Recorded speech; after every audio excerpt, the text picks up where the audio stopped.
হরে কৃষ্ণ। আজকে আমরা ক্লাস আরম্ভ করার আগে পুত্রদা একাদশী মাহাত্ম্য বলার আগে একবার সকলে হাত তুলে হরিনাম করব। হরে কৃষ্ণ কৃষ্ণ কৃষ্ণ হরে হরে, হরে রাম রাম রাম রাম রাম রাম হরে।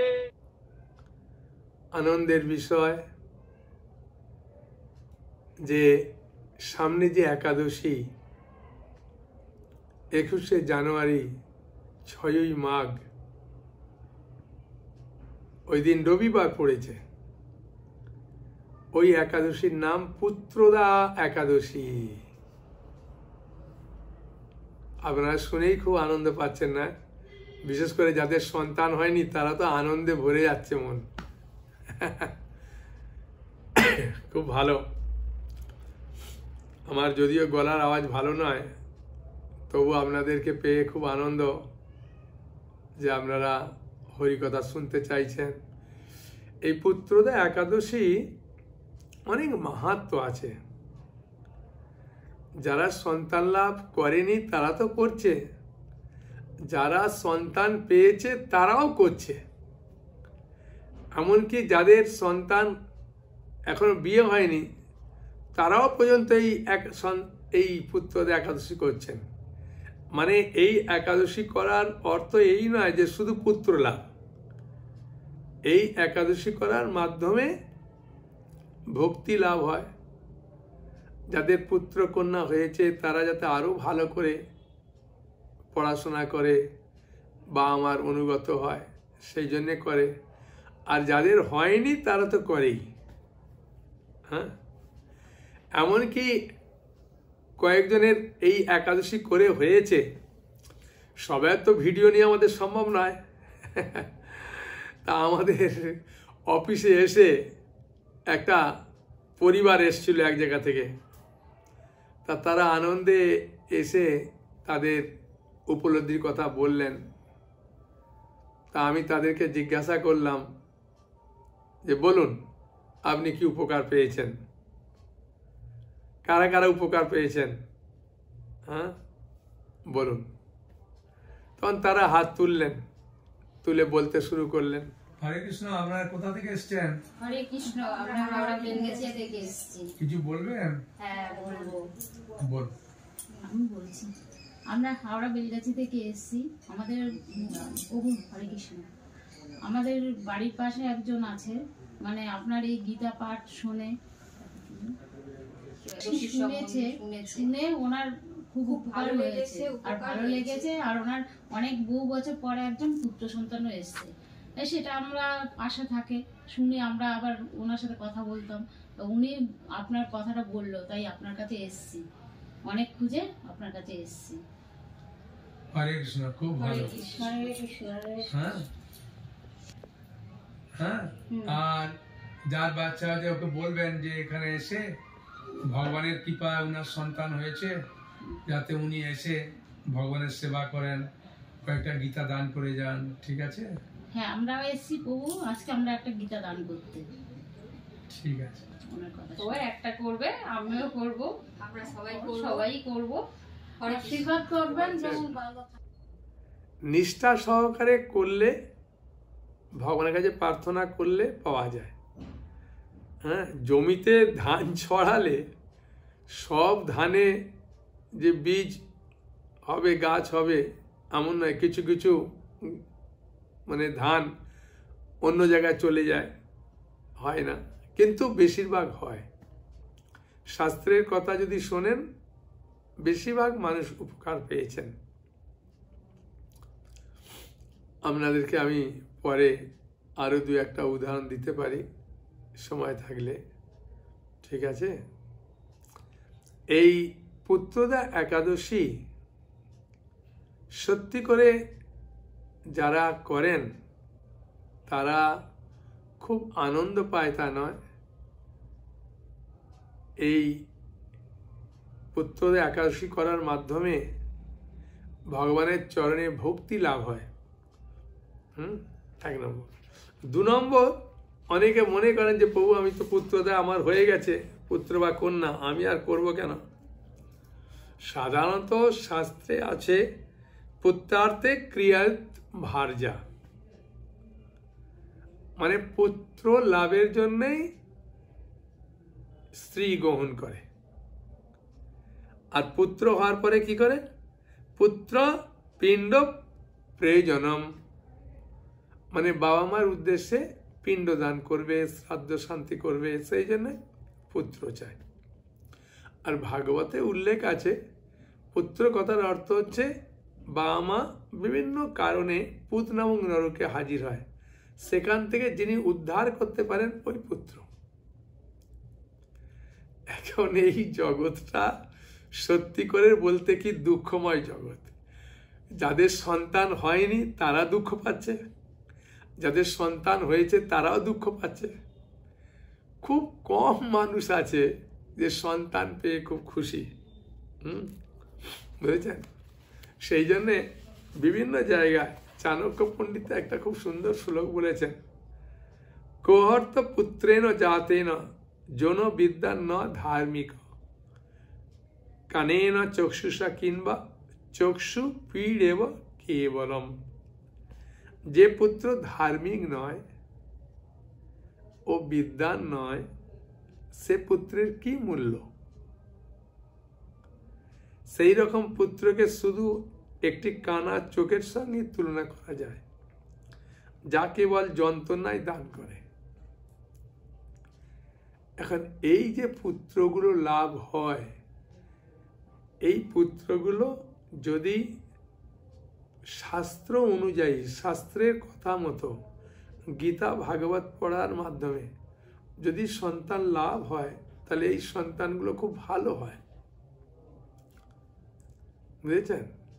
সেই জন্য শাস্ত্রে বারবার বলছেন যে আপনি সন্তান নেওয়ার আগে গর্ভধান সংস্কার করুন।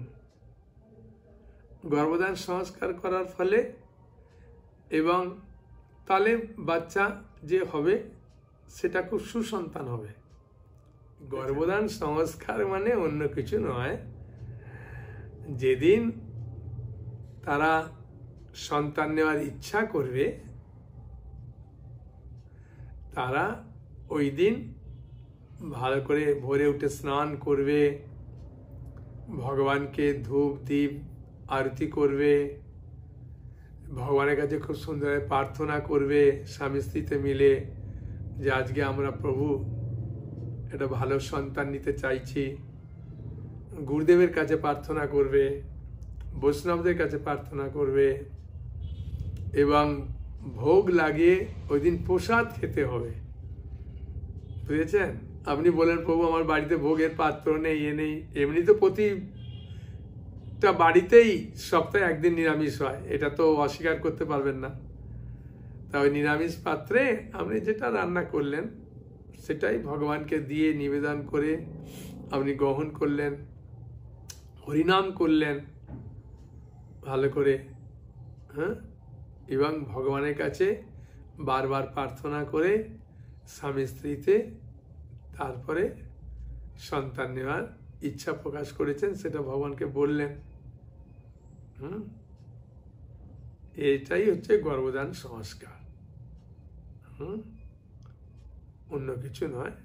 ঠিক আছে, এখন আপনি প্রশ্ন করবেন যে প্রভু প্রহ্লাদ মহারাজ যে হিরণ্যকশিপুরের ছেলে, তিনি কি গর্ভধান সংস্কার করলেন? বলতে পারেন, কিন্তু জানতে হবে প্রহ্লাদের মা খুব ভক্ত ছিলেন।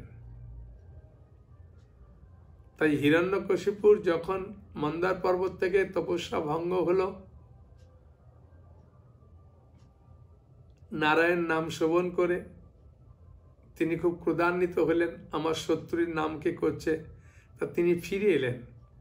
ফিরে এসে যখন কয়াদুর সঙ্গ লাভ করছিলেন, তখন কয়াদু খুব বুদ্ধিমতী মহিলা, তিনি স্বামীকে জিজ্ঞাসা করছেন কি কারণে তপস্যা ভঙ্গ করলেন। তখন হিরণ্যকশিপুর বললেন যে আরে আমার শত্রু নারায়ণ নারায়ণ নারায়ণ নাম উচ্চারণ করছিল একটা পাখি, আর সেই সময় হিরণ্যকশিপুরের শক্তি কয়াদুর গর্ভে প্রবেশ করছে, সেই জন্য। এই শাস্ত্রের কথাগুলো আমাদের একটু মানতেই হবে, নালে যদি আমি এমনি সন্তান উৎপাদন করি, সন্তান যদি ভালো না হয় আমাকে আবার দুঃখ দেবে। একজন প্রশ্ন করছে, প্রভু সন্তান না হলে যে দুঃখটা সেটা তো মিটবে? আমি হ্যাঁ, সেটা মিটবে। হ্যাঁ, নন্দ মহারাজ তিনিও কৃষ্ণকে পেলেন অনেক বছর পরে। দ্বাদশী ব্রত করে নন্দ মহারাজ যশোদা মা করেছিলেন, পেয়েছেন।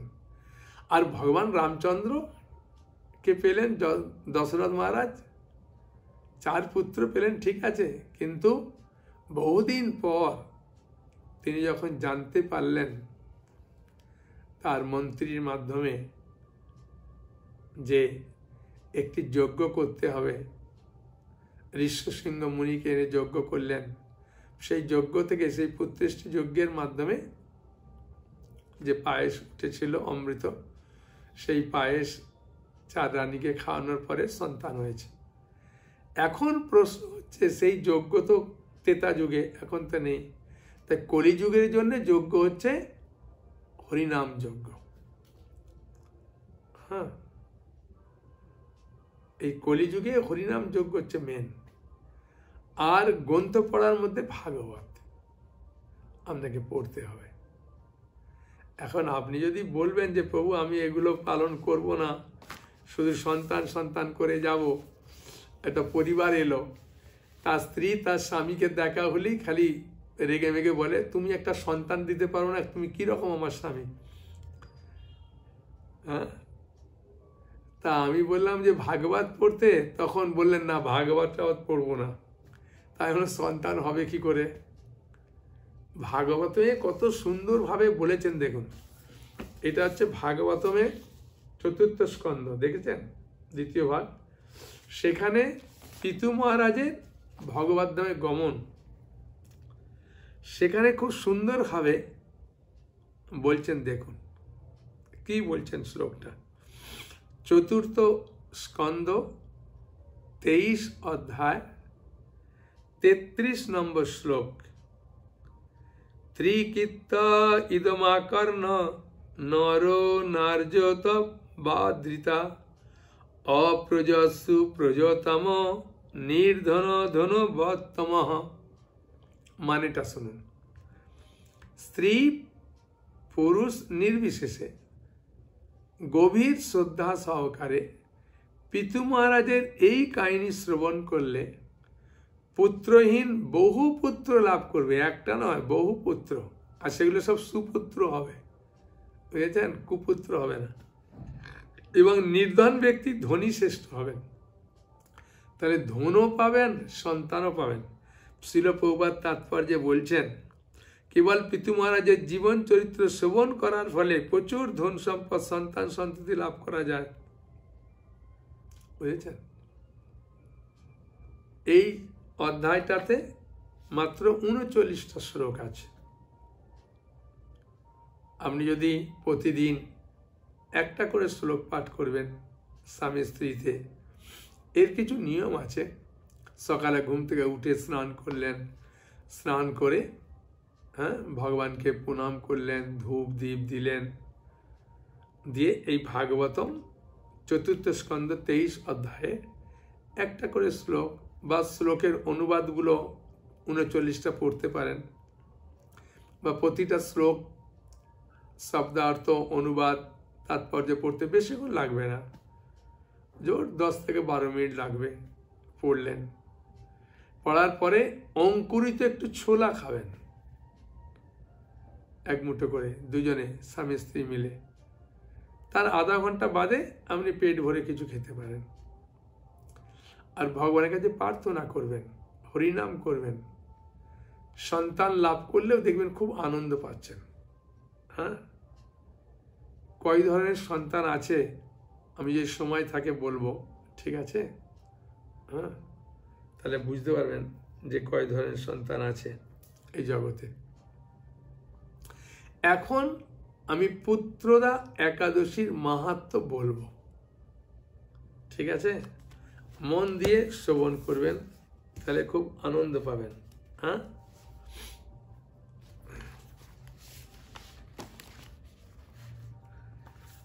এই হচ্ছে একাদশী মাহাত্ম্য।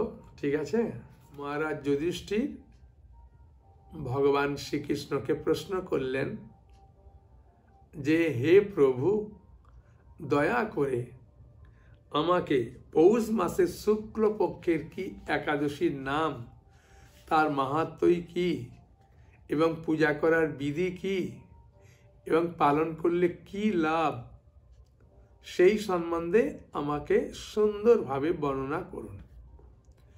ভগবান কৃষ্ণ শ্রবণ করে খুব আনন্দ পেলেন। মহারাজ যুধিষ্ঠিরের প্রশ্নের উত্তর তিনি দিচ্ছেন।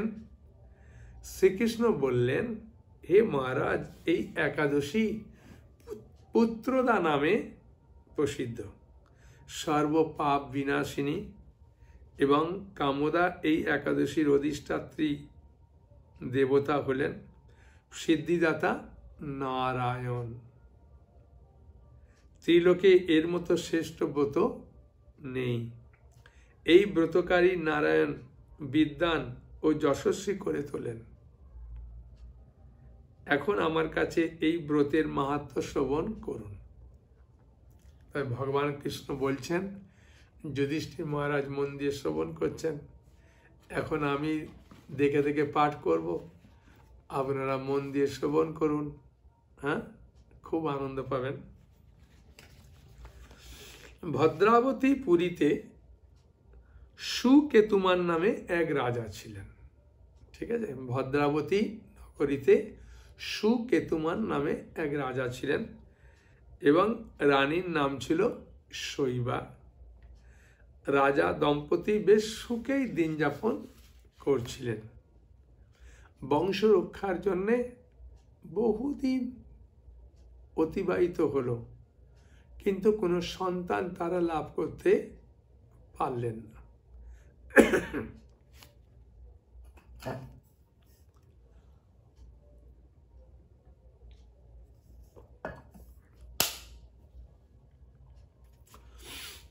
তাই তারা ঐশ্বর্যবান হওয়া সত্ত্বেও, ধন সম্পত্তি থেকে আরম্ভ করে সবকিছু থাকা সত্ত্বেও তারা মানসিক দিকে শান্তি পেলেন না। তিনি ভাবতেন পুত্রহীনের জন্ম বৃথা ও গৃহশূন্য। মানে গৃহস্থ যদি সন্তান না হয় তার যে কি দুঃখ, এই কাহিনীগুলো পড়লে বোঝা যায়। যাদের সন্তান হয়েছে তারা অতটা বুঝতে পারে না। যাদের সন্তান হয়নি, সন্তান গ্রহণ করার জন্যে খুব অধীর আগ্রহান্বিত, তাদের জন্যে এই ব্রতটা খুব সুন্দর করে পালন করতে হবে। আর ভাগবতের 4th স্কন্ধে পিতু মহারাজের ভগবত ধাম গমন, এই চ্যাপ্টারটা পড়তেই হবে। এতে অনেকে উপকার পেয়েছেন। আপনি পরীক্ষা করে দেখুন। আর ভাগবত পড়লে তো এমনিতেই মঙ্গল, তাই না? পিতৃদেব মনুষ্যলোকের কাছে ঋণ শাস্ত্রে উল্লেখ আছে, বুঝেছেন? কারণ আমরা এই জগতে জন্মগ্রহণ করে ঋণী থাকি। কার কার কাছে ঋণী থাকি? ভাগবতমে 11 স্কন্ধে 5ম অধ্যায়ে 41 নম্বর শ্লোকে দেখছেন। সব মানে ভাগবত থেকে আপনাদেরকে বলবো, কত সুন্দরভাবে শ্লোক। দেবর্ষি ভূতাপ্ত নিনাং পিতৃনাং ন কিঙ্কর নায়ম ঋণী চ রাজন সর্বাত্মনা য শরণং শরণ্য গত মুকুন্দং পরিহিত কর্তম। এই শ্লোকের অর্থ মানে অনুবাদ, হে রাজন, যিনি সকল প্রকার জড়জাগতিক কর্তব্য পরিত্যাগ করেছেন এবং সকলের আশ্রয়দাতা শ্রী মুকুন্দের চরণকমল আশ্রয় গ্রহণ করেছেন, তিনি কাদের কাদের কাছে ঋণী থাকেন দেখুন। জন্মগ্রহণ করলে দেবতাদের কাছে ঋণী থাকে, কারণ দেবতারা তো বৃষ্টি দেয়, তাই না? আলো দিচ্ছে, আমরা যে খাওয়া দাওয়া করছি, সব কিছু করছি, তো দেবতারা এগুলো প্রদান করছেন। হ্যাঁ, গাছের যে ফলগুলো পুষ্ট হচ্ছে সূর্য চন্দ্রের কিরণে, তাই না? সেই জন্যে ইন্দ্রদেব বৃষ্টি দেন। হ্যাঁ, এগুলো না হলে তো আমরা বাঁচতে পারবো না, সেই দেবতাদের কাছে ঋণী। ঠিক আছে, 1 নম্বর। 2 নম্বর, মুনি ঋষি। মুনি ঋষিরা শাস্ত্রগ্রন্থ দিচ্ছে বলে আমরা জানতে পারছি। সাধারণ জীব যে আছে, যেমন মনে করুন গোমাতার কাছ থেকে আমরা দুধ খাই না, মায়ের দুধ কতটা পাই, সে তাদের কাছে ঋণী। লোকজন, আত্মীয় স্বজন, বন্ধু বান্ধব, মানব জাতি, হ্যাঁ, সবাই, কারণ আত্মীয় স্বজনরা আমাকে কোলে নিয়ে আদর করছে, বিভিন্ন রকমভাবে সাহায্য করছে, তাদের কাছেও ঋণী। বাবা মার কাছে তো আছেই ঋণী। বন্ধু বান্ধব, মানব জাতি কিংবা পরলোকগত পিতৃপুরুষদের কাছেও কোনোভাবে ঋণী হয়ে থাকে না, যদি ভক্ত হয়ে যায়। তাহলে ওই জন্য এখানে এই কথাটা সুন্দরভাবে এখানে উল্লেখ করলেন। হ্যাঁ, যে আমার যদি সন্তান না হয় তাহলে তো পিতৃদেব মনুষ্যলোকের কাছে ঋণ, শাস্ত্রে উল্লেখ আছে, তা পুত্র বিনা পরিশোধ হয় না। পুত্র না হলে ওগুলো পরিশোধ করতে পারবে না। পুত্রবান জনের এই জগতে যশ লাভ এবং উত্তম গতি লাভ হয়। ভালো পুত্র হলে গতি লাভ হবে, যদি খারাপ পুত্র হয় কি হবে? সেই জন্য বাবা মাকে খুব সুন্দরভাবে যখন সন্তান গর্ভে থাকে তখন অনেক কিছু নিয়মগুলো পালন করতে হয়। হ্যাঁ, খারাপ কথা বলা, শোনা উচিত নয়, গীতা ভাগবত পড়া, ভালো কথা বলা, সাত্বিক গুণের খাবার খাওয়া, হ্যাঁ, বুঝেছেন, এগুলো দরকার আছে। সেই জন্য সন্তান আপনি লাভ করবেন, এই কথাগুলো একটু, আমার কথাগুলো একটু শুনতেই হবে আপনাকে। হ্যাঁ, তাহলে আপনার মঙ্গল।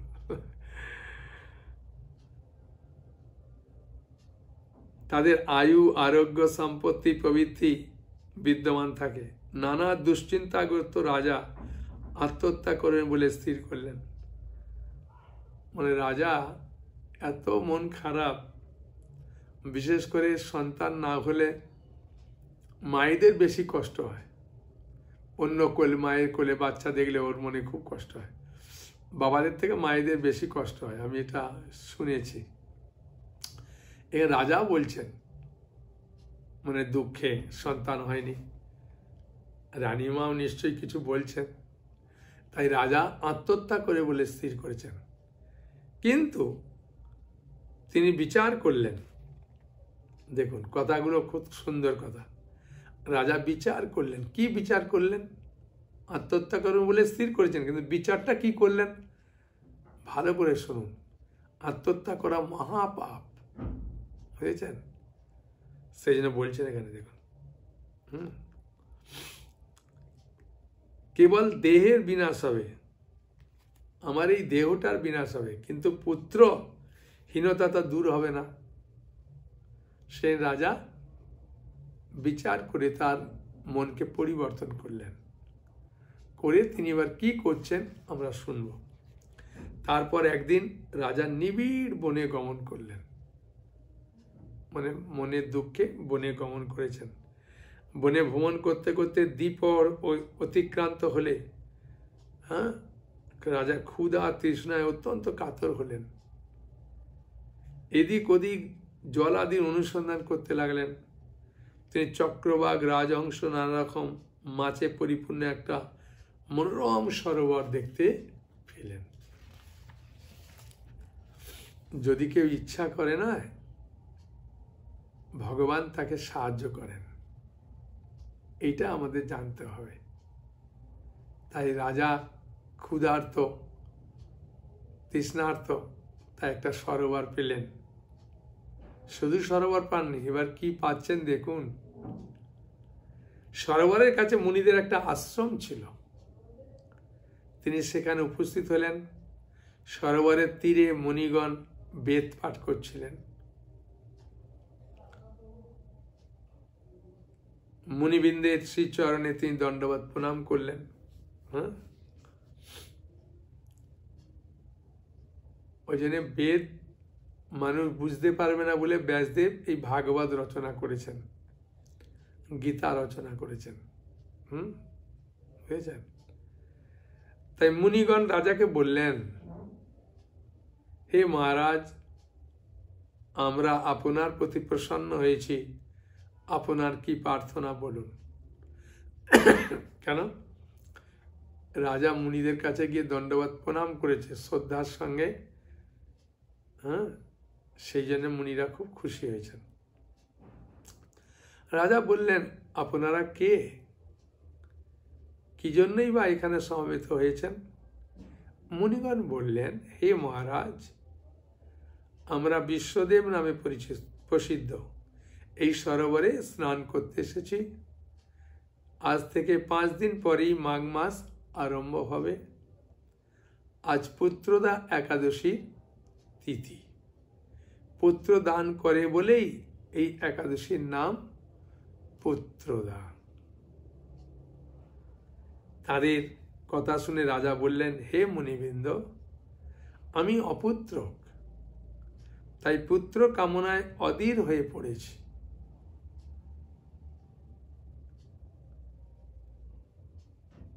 এখন আপনাদের দেখে আমার হৃদয়ে আশার সঞ্চার হয়েছে। হে দুর্ভাগা, পুত্রহীনের প্রতি অনুগ্রহ করে একটি পুত্র প্রদান করুন। এখন এই পুত্র যদি আপনি নিতে চান, তাহলে সুন্দর পুত্র, তাহলে আপনাকে সুন্দরভাবে এই একাদশী স্বামী স্ত্রীতে মিলে করতে হবে এবং ভগবানের কাছে প্রার্থনা করতে হবে। আর প্রতিদিন ভাগবতমের 4th স্কন্ধ পড়তে হবে, হ্যাঁ, আর অঙ্কুরিত ছোলা খেতে হবে, যেগুলো পালন নিয়ম, এবং ভগবানের কাছে কাতরভাবে প্রার্থনা করতে হবে সুসন্তান লাভের জন্য, তবে পাবেন। হ্যাঁ, তাই এখানে কত সুন্দর হয়ে বলছেন। মুনিগণ বললেন, হে মহারাজ, আজ সেই পুত্রদা একাদশী তিথি, তাই এখনই আপনি এই ব্রত পালন করুন। ভগবান শ্রী কেশবের অনুগ্রহে অবশ্যই আপনার পুত্র লাভ হবে। ওখানে রানীমা ছিলেন না, শুধু রাজা ছিলেন, ঠিক আছে? হ্যাঁ, এখন তো আপনারা বাড়িতে আছেন, দুজনে মিলে করবেন। আর এখন প্রশ্ন করবেন, প্রভু আমার স্বামী করতে চায় না, কেউ বলবেন আমার স্ত্রী করতে চায় না, তাহলে একজন করতে হবে ভালো করে, আর কি। হ্যাঁ, দুজনে করলে ভালো। এখানে রাজা একাই করেছেন বলছেন।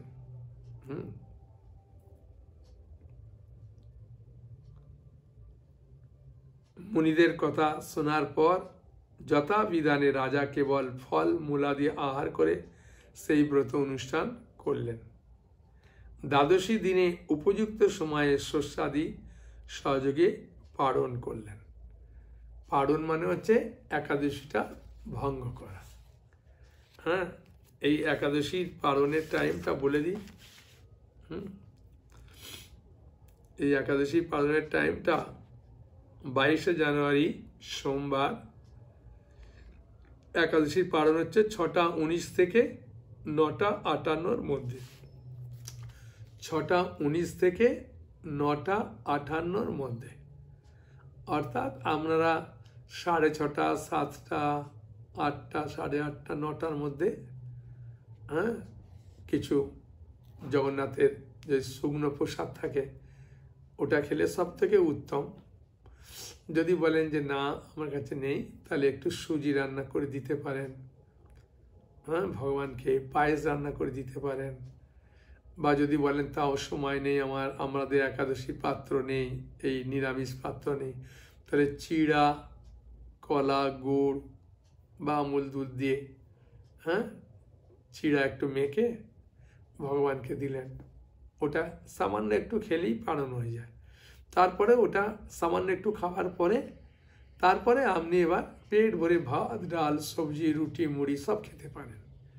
হ্যাঁ, অনেকে মনে করেন প্রভু পালন মানে বুঝতে পারে না, আর তখন কী করে বুঝতে পারেন না। তাহলে বুঝতে পারলেন এখন পালন মানে সামান্য একটু যে জিনিসগুলো খাওয়া নিষিদ্ধ ছিল ওর মধ্যে যে কোনো একটা জিনিস একটুখানি খেতে হবে ওনাকে। খেয়ে এবার পেট ভরে ভাত ডাল, সেটা প্রসাদ খেলে ভালো, সেই জন্যে একটু চিড়া, হ্যাঁ, একটু গুড় দিয়ে কলা দিয়ে সুন্দর করে মেখে ভগবানকে দিলেন, দিয়ে আপনি খেতে পারেন। সুজি রান্না করে দিতে পারেন, পায়েস রান্না করে দিতে পারেন, দিয়ে পালন করলেন। কিন্তু কখন করবেন? 6:19 থেকে 9:58 মধ্যে, অর্থাৎ 6:30, 7টা, 8টা, 8:30, 9টার মধ্যে করে ফেল। ঠিক আছে?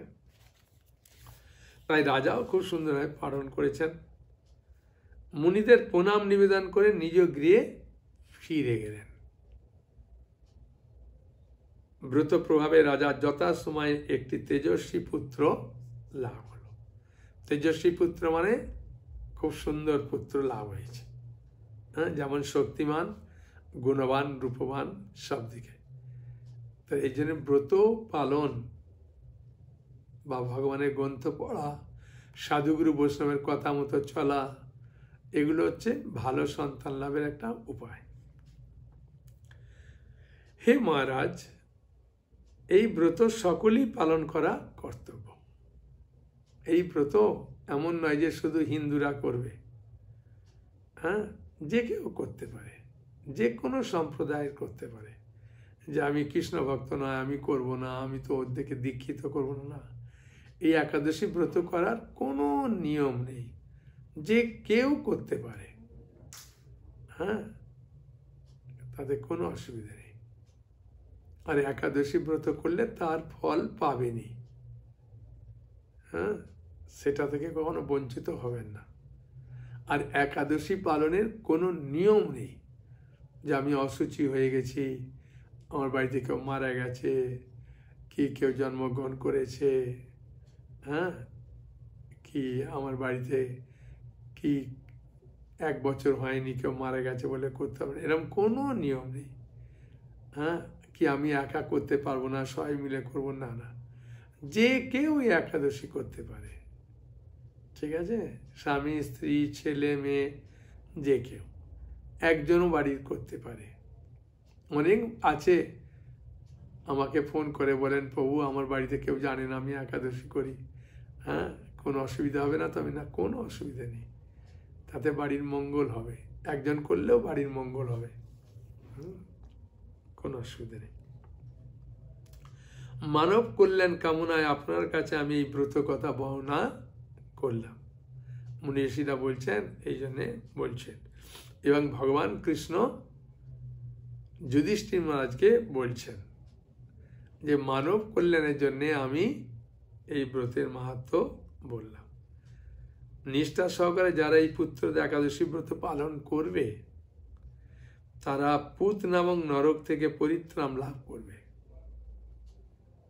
আর এই ব্রত কথা শ্রবণ কীর্তনে, যারা শ্রবণ করছেন, কীর্তন করছেন, আমি কীর্তন করছি, আপনারা শ্রবণ করছেন, অগ্নিষ্টম যজ্ঞের ফল পাওয়া যায়। ব্রহ্মাণ্ড পুরাণে এই মাহাত্ম্য বর্ণনা করা হয়েছে।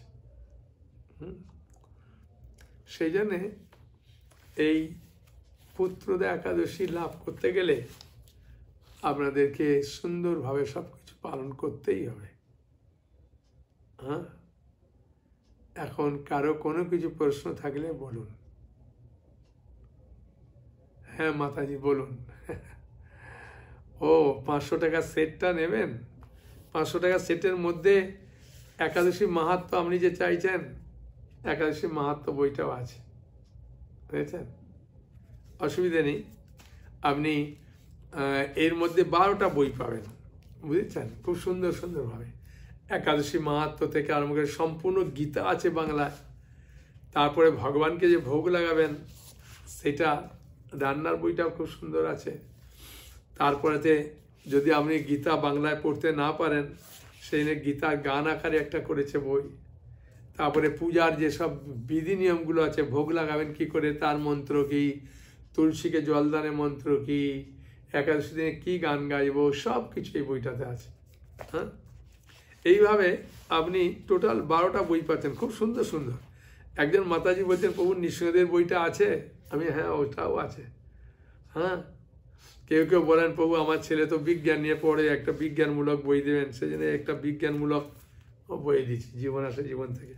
মানে এইভাবে টোটাল খুব সুন্দর সুন্দর বই আছে। হ্যাঁ, একাদশী মাহাত্ম্য থেকে আরম্ভ করে, রান্নার বই থেকে আরম্ভ করে, আর এই গীতা তো ইস্কনের গীতা আলাদা হয়, গীতাটা নিতে গেলে আপনাকে তো 250 টাকা লাগবে।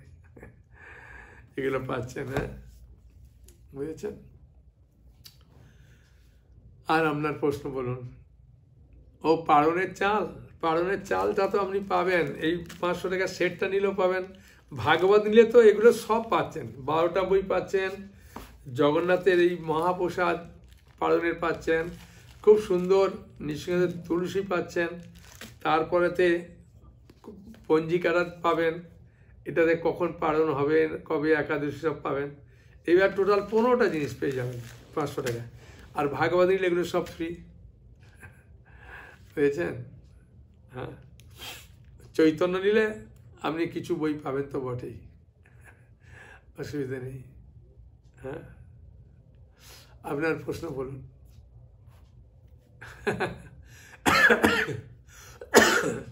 এই জগতে কোনো মানুষ আছে নিরোগ আছে? আপনি বলুন। এই জগতে প্রতিটা লোকেরই কিছু না কিছু রোগ আছে, সুগার থেকে আরম্ভ করে বিভিন্ন রোগ আছে। হ্যাঁ, সেই জন্য তার জন্য একাদশী বন্ধ করার কথা কোথাও বলা হয়নি। আপনার যেগুলো শরীরে স্যুট করে না, মানে সহ্য করতে পারেন না, সেই ফলগুলো খাবেন না, সেগুলো খাবেন না। হ্যাঁ, আপনার অনেক কিছু খাবার আছে, আপনি কুমড়া আলু দিয়ে সবজি করে খান, সাবুর পায়েস করে খান, সাবুকে ভিজিয়ে কলা দিয়ে গুড় দিয়ে খান, সাবুর খুব সুন্দর মেখে পকোড়া আছে খান, সাবুর পোলাও করছে এখন, সাবুকে ভিজিয়ে দিয়ে ওটাকে একটুখানি সিদ্ধ করে নিয়ে ওটাতে ফুলকপি দিতে পারেন, আলু ছোট ছোট করে দিতে পারেন, দিয়ে ঘি দিয়ে বা সূর্যমুখী তেল ব্যবহার করতে পারেন, আর সন্দক লবণ ব্যবহার করে করতে পারেন।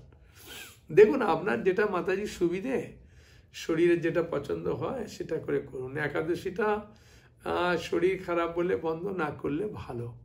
হ্যাঁ, তাই না? সেই জন্যে না করলে ঠিক আছে। আপনি বলুন। আচ্ছা, আপনি উপকার পেয়েছেন? হ্যাঁ, সন্তান লাভ হয়েছে? খুব ভালো। হ্যাঁ, তাহলে গীতা দান করুন। যাদের সন্তান হয় আমরা তাদেরকে একটাই বলি যে আপনি তার সন্তানের মঙ্গলের জন্য গীতা দান করুন আমাদেরকে।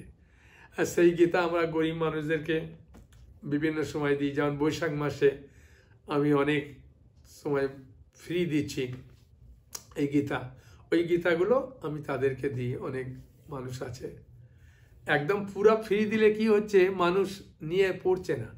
এই যেমন এই 12টা বই পাচ্ছেন, এই 12টার বইয়ের দামই নেওয়া হচ্ছে, এই গীতাটা তার সঙ্গে ফ্রি আছে, বুঝেছেন? হ্যাঁ, এরকম করছে। ঠিক আছে, বলুন আপনার প্রশ্ন বলুন।